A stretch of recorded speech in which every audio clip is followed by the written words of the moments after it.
Hey guys, Abby from Motor City Nerds here, and we are finally doing the Succession Season 3, Episode 4 recap.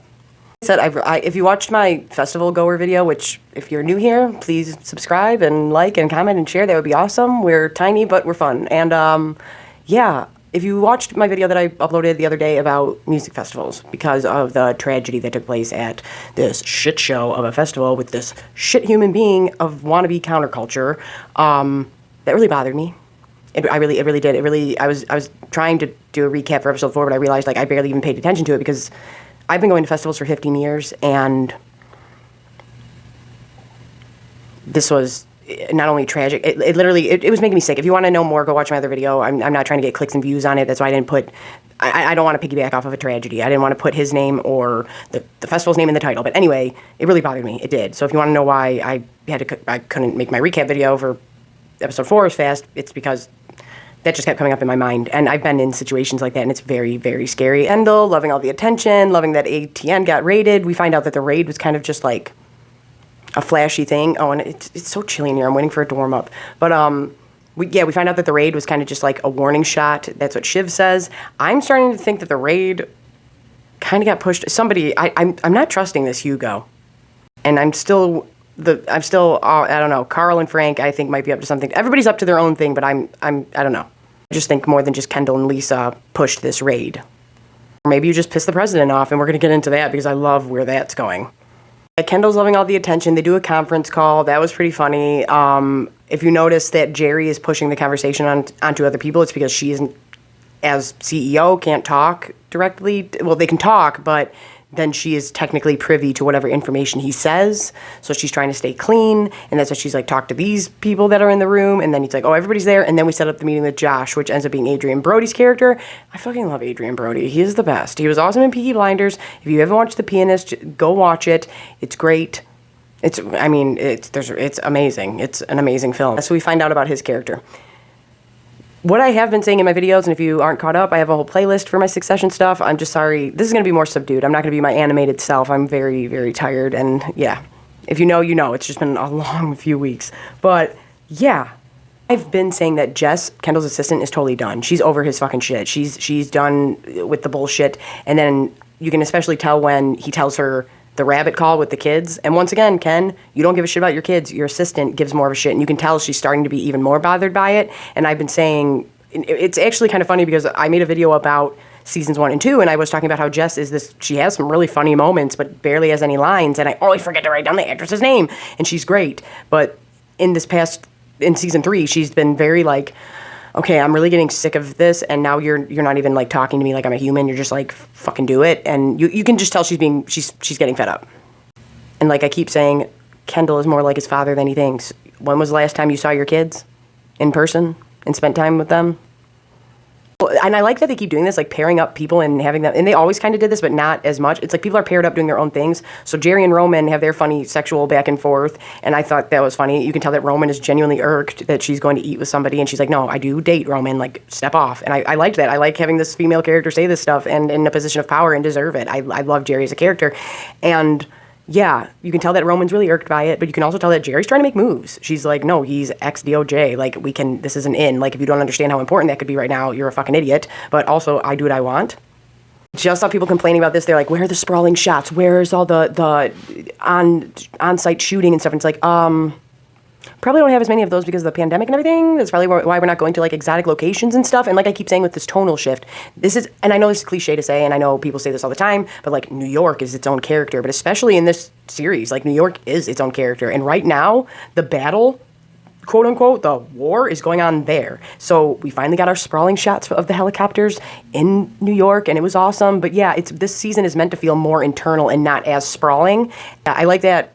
It doesn't go against the tone, but I get where people miss the big sprawling places they went to and the wealth and the yachts and this and that, but it's like, that kind of wouldn't really make sense this season anyway, and probably because of the pandemic, they wouldn't have been able to do that anyway and be doing all these things. I mean, not everybody's the Mandalorian shooting everything in a giant garage at Disney. I saw people complaining about that, so I was like, I think there's some factors about that, but also the tone, like I keep saying, it's changed. We get Tom and Shiv talking, and we can really start seeing Tom's resentment. And like I keep saying, like, go if you want to know what I think about all these characters, just go watch my other videos. I have a whole Succession playlist and a whole bunch of other stuff you can check out. But yeah, we have Tom and Shiv talking, and she's like, oh, I thought I could be more candid with you about going to talk to Ravenhead and about just Shiv is being very crass and very she's overstepping her boundaries, like or people's boundaries, whatever. She's overstepping. She's pushing too hard, and I think that's why Logan says what he says to her later on in the episode on the phone, because he's like, man, I need you. I need as much help as I can get right now, and I can't. It's not my fault that you came in and want to be in charge, like I've been saying, and you don't know what you're doing. Like, I need you to be able to do this stuff for me, and you can't because you haven't been involved with the company very much. He's kind of putting on an act of like, I am Logan right now while he's gone, and like trying to really push people, and they're not taking it very well, like Carl and Frank.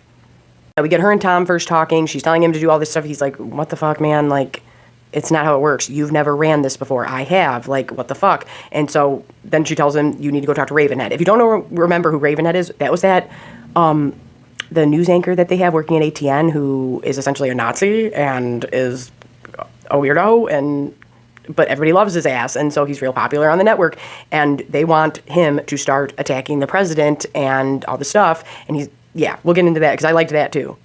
So Shiv tells Tom to go and do this with that anchor and tell him to go answer the president, start doing these stories, yada, yada, yada. And then when it doesn't work for him, Shiv goes and does it at the end of the episode. And I really liked that a lot. I thought she did great. What's her name? Sarah Snook? She who plays Shiv. She was great in that scene. And I loved that. That was awesome. But I really liked that a lot. And I just thought she did great. So that means, like, this is what I mean. Logan he's starting to flex his muscle. He knows what he's doing. He's done he's worked and fought and everything to get to where he is. He knows what he's doing, and he's coming down on the president, and I think that whole thing is very intriguing and hilarious. Get Kendall showing up on Josh's island, and if you noticed, he kind of uses the same, remember when he goes into the dinner where Stewie and Sandy are to tell him that he's backing out and that his dad has a call, so he can't come in, and Stewie's like, oh, that's an 80s power move. Like, okay, I get it. Okay.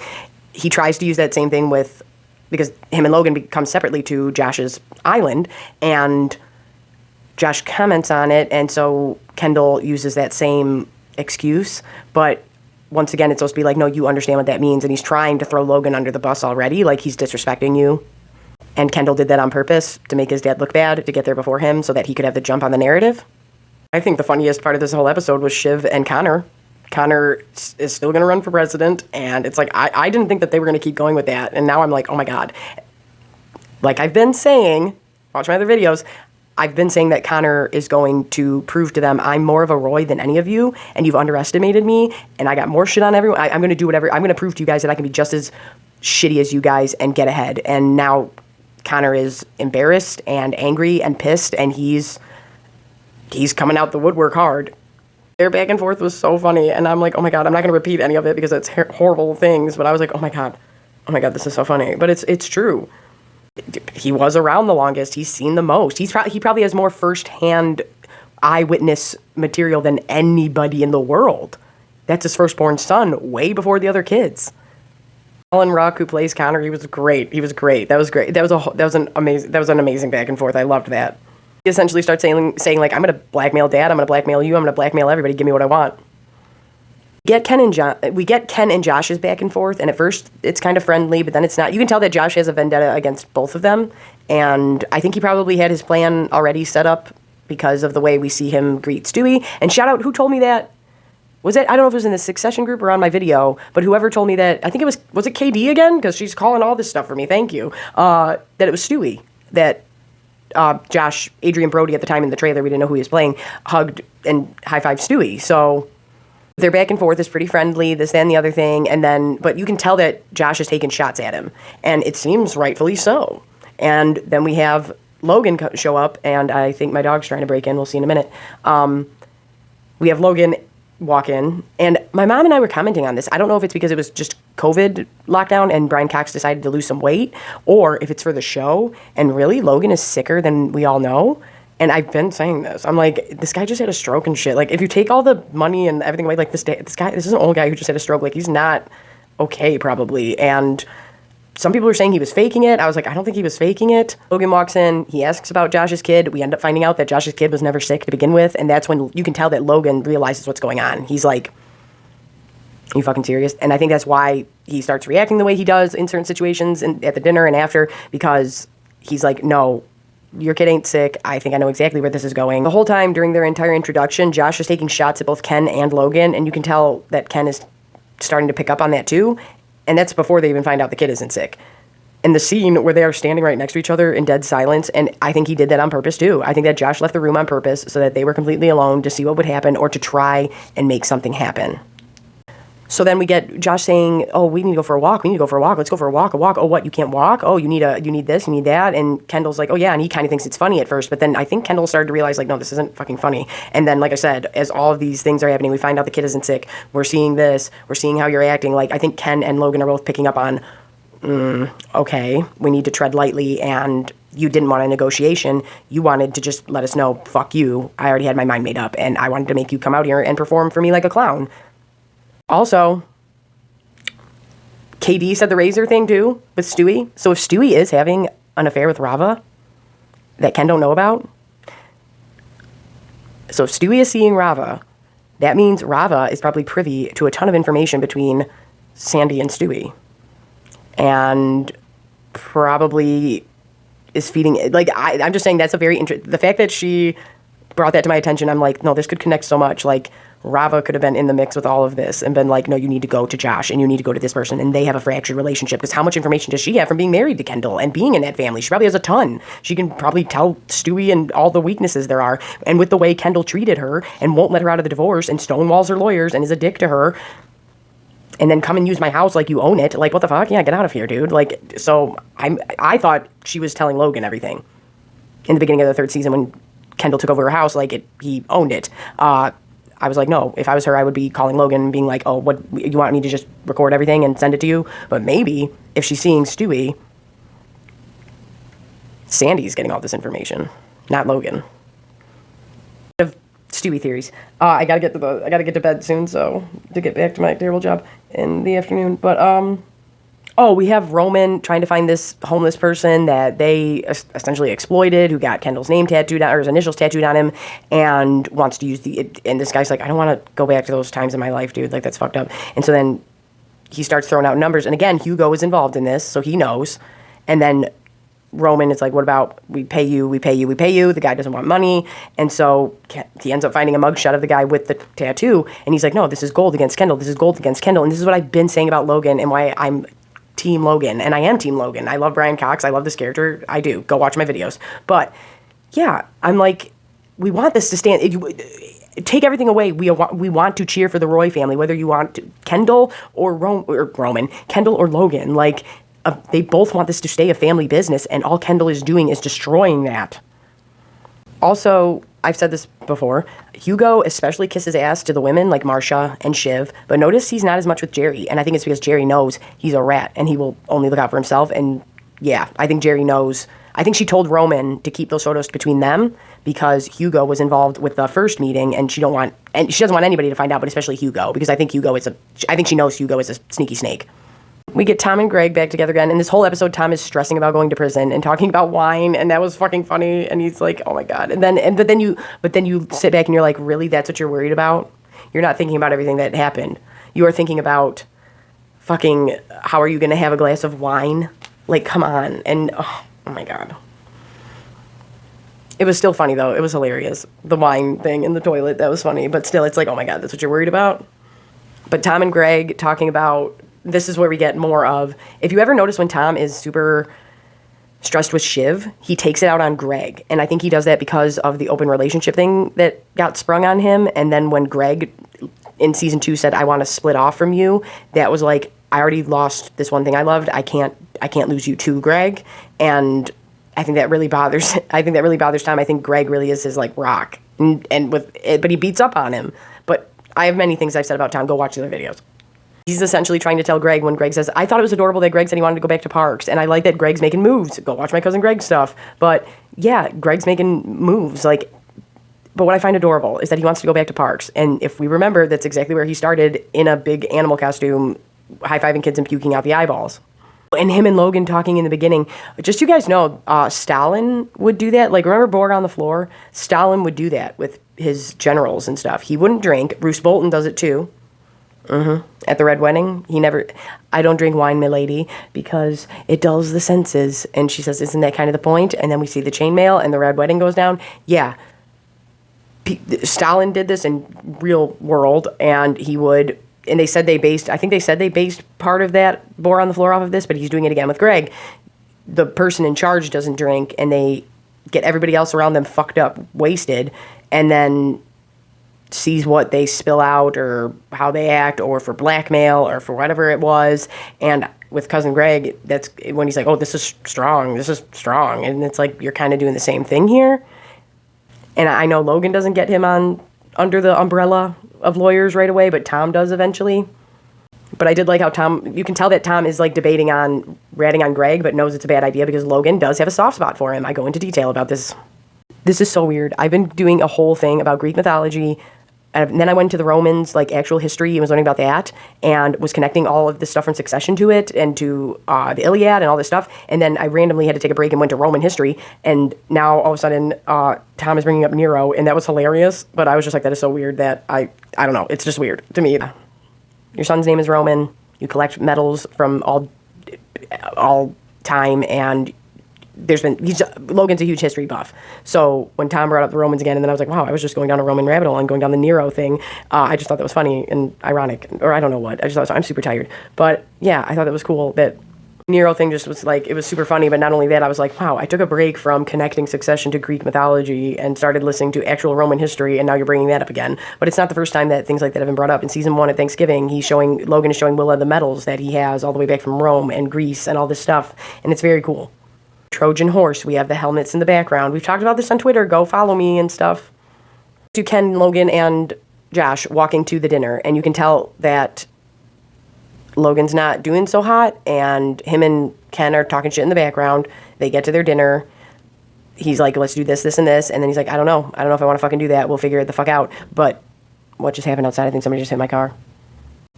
Before we get to the actual dinner and Ken and Josh are talking on their own, Logan is off on the side talking on the phone to somebody we don't know who. So I wonder who that call was with. Then Logan walks up to Ken and Josh talking about everything. We also get a phone call between Shiv and Logan before the dinner of him telling her, no, you need to get used to this and do this. You need to do this. And I think he's realizing, fuck, man, like, you're fucking shit up right now, and I need people I can fucking trust. Just trust, but know what they're doing. You can't be pushing people like this and everything. Like Tom was telling her, everybody's trying to tell the right thing, but she's like, nope, I'm dad while he's gone, and it's rubbing people the wrong way. Starting to think Shiv might go down for things. I really think that now. I'm like, you were the favorite kid, but you've pissed your dad off a few times. You didn't do that talk show like he asked, and now you're doing dumb shit, and you're pissing people off. He don't need any more enemies, and I don't know, Shiv might take the fall for some of this. But when Logan and Shiv have their conversation on the phone before they sit down to eat, and he's off to the side, you can tell that he is, like, panicking. And he knows he's being played right now. He knows this guy's playing him. I think Ken is realizing he's being played by Josh. They're all being played by him. And so they're going about this dinner very strategically. Hear Josh say, fuck Sandy and Stewie, but then we see him and Stewie hug at the end of the episode. Josh says he doesn't bet on blood feuds, and I totally get that. I feel that, but I don't think that's it, and he wanted to see solidarity, and I think his decision was already made up, honestly, but I think there was a little piece of him that was like, let's see how this goes. Let's get to this stuff. I think that when Logan said, I love him, and he kind of looks like I said too much, because, like I said, I want to go into the background of his abuse, because, yeah, and you can tell to him that, like, was like, oh my God, I can't believe I just said that out loud, and I can't believe, like, that, like how he dropped the F-bomb on Roman last episode, or 2 episodes ago, whenever he called him the gay slur. It's like, and this is what I mean about the cycles of abuse. Like, this is a huge theme in this show, and that's why him saying, like, I love you, like, is like, oh no, you shouldn't say that to your son. And I think that literally he means it, and it slipped out, and I think he meant he might be the best of them, and then just got angry and was taking shots at him when they were walking back. I do think he meant that when he said it, and I think Kendall was like, yeah. And then, like I said, they could all tell shifty shit was happening, and Josh walks off at dinner and says he needs to take a call, and then he comes back and says, okay, the carts are coming. And then I thought it was very odd that he was like, oh no, this is the short way, I know where we're going. And then it was like, but and then he says, sometimes the short way takes the longer way. And it's like, no, I think you knew Logan was sick. And like my mom and I noticed, and I was saying, I'm like, I don't know if Brian Cox just got in shape or if they told him to lose weight or what, but he definitely has since last season. And if it's for health reasons or whatever, good on you, Brian Cox. I love you. You are one of my favorite actors. You do you. But if it's for the show, I'm like, are you trying to show us that he is sicker than he's letting on? I thought that was sweet because I could tell Kendall was like, I think he means this one when he looks over at him like, okay. And then they do the walk back. And when they're walking back from dinner, that's when things start to get serious. And like I said, I see a ton of tweets, a ton of posts in the Succession group on Facebook. It was a fake. He's faking it to get sympathy so that Kendall can get it. It's like, no, Logan wants this to stay inside the family. He wants this to be a family business. Angry as he gets at his family, as angry as he gets at his kids, he wants this company to stay in the family. That's why he put Jerry in charge. That's why he told Shiv, I need you clean. Like, he genuinely wants his family to prevail. And if we were in any other time period back in the day, we would be cheering for that house to win. You know what I mean? So it's like, once again, whatever, watch my other stuff. I think he dropped the Hispanic slur walking back with Kendall. And I think Logan means this. I'd rather go to prison than let you take my fucking company. Like, after the way you acted, no. Like I said, it's like a little kid not getting his toys back. And I don't know. Logan meant I will go to jail and I will take on whoever, I don't care. And it's not like super rich people go to real jail anyway. He has Greggy, which I laughed about. He tells Ken he has the family. He tells them he has the raisin, and he does have the raisin, the president, under his thumb right now. And I think that is going to be the most interesting plot line in this, or like side story. But yeah, I do think he used the Hispanic slur once again to show the audience, look how bad he is. And it's like, I don't agree with that type of behavior. I'm still Team Logan as a character, but I don't agree with that, okay? Just so you guys know. Just want to keep reminding the audience, don't like him. But the truth is, he wants Kendall to come back into the fold, and he wants them all to be together and showing unity for this. Kendall shouldn't be worried about fighting amongst his family right now. He should be worried about the shareholder meeting, which is like going to be the battle. You get what I mean? And he needs to get on their side so that they can win that vote. And then after that, we can fight amongst each other. But like I've been saying, pick the lesser of two evils. We already know Logan. We know how he is.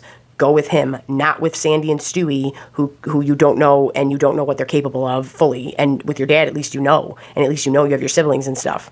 When Josh was saying, oh, it's the quick way, but really, no, it's the long way, I don't think he was really on the phone with anybody.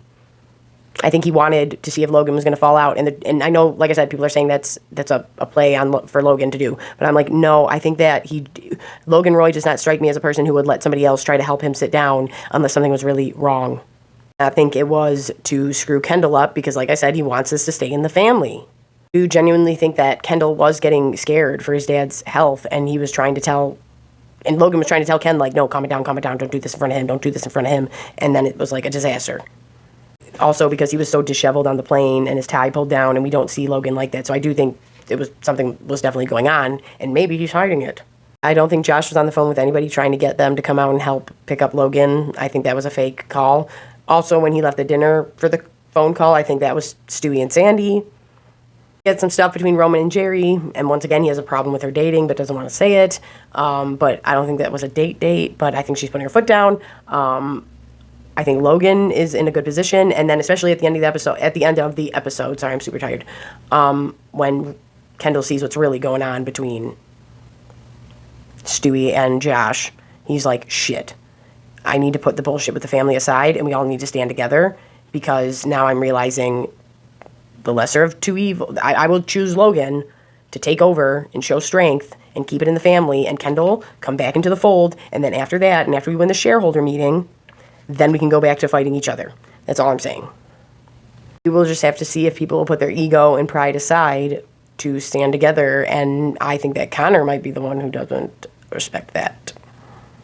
When we got Logan on talking to the president on the phone and then letting the assistant listen to it, it's like, oh no, it's on now. Like, let's go, let's do this. This ain't my first rodeo.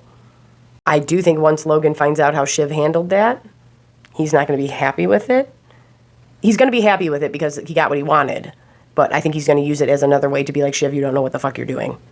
When Roman called Ken at the end and said, you tried to assassinate our father with the sun, all of that was hilarious between Roman and Ken, and I loved it.